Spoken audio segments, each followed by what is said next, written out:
పిచ్చుకలు రెండు ఇల్లు కట్టుకోవడానికి ప్రదేశాన్ని చూస్తూ ఉంటాయి. మైనా పిచ్చుక రిషితో ఇలా అంటుంది.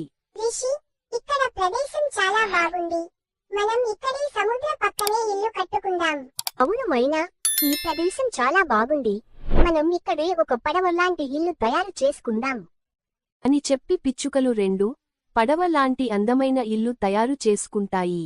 మైనా పిచ్చుక ప్రదేశం అంతా తిరుగుతూ చాలా సంతోషంగా ఉంటుంది. అప్పుడే అక్కడికి రిషి వస్తాడు. మైనాతో ఇలా అంటాడు. ఏమైనా సంతోషంగా ఉన్నావు? మన ఇల్లు చాలా బాగుంది కదా. పడవలాంటి ఇల్లు చుట్టుపక్కల ఎవ్వరికి లేదు, మనకి ఉంది. అప్పుడే అక్కడికి దొంగ కాకి వస్తుంది.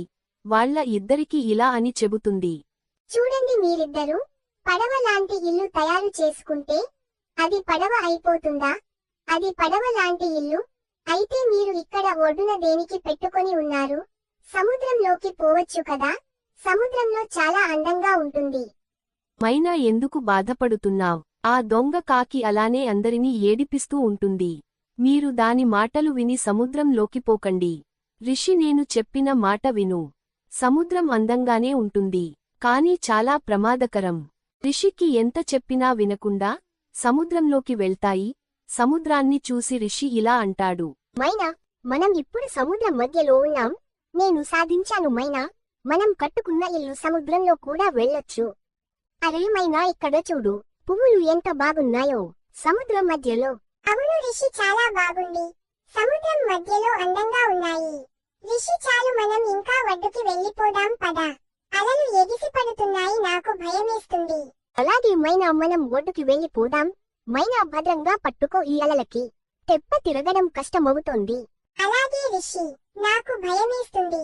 ఈ చేప భలే ఉంది చూడు రిషి, ఎగురుతూ పోతా ఉంది. పిచ్చుకలు రెండు సముద్రం మధ్యలో అవస్థ పడుతూ ఉంటాయి.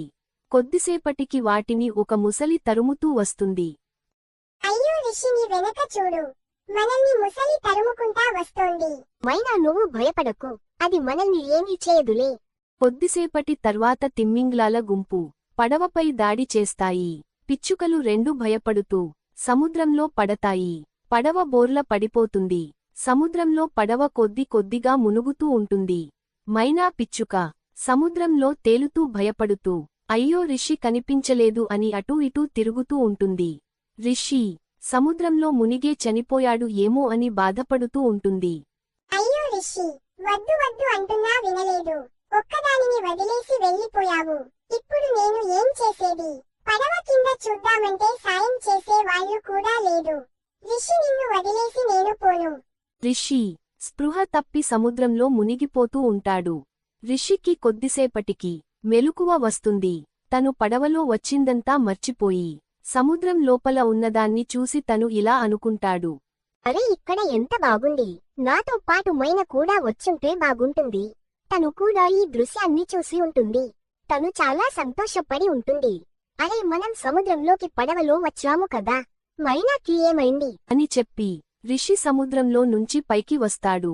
మైనాన్ని చూస్తాడు. మైనా, నీకు ఏం కాలేదు కదా? నాకు చాలా భయమేసింది నీకు ఏమైందో అని. సరే, మనం ఇంటికి వెళ్దాం పద అని చెప్పి పిచ్చుకలు రెండు అక్కడ నుంచి వెళ్ళిపోతాయి. కథ నచ్చితే లైక్ చేయండి. మరిన్ని కొత్త కథలు కోసం సబ్స్క్రైబ్ చేసుకోండి.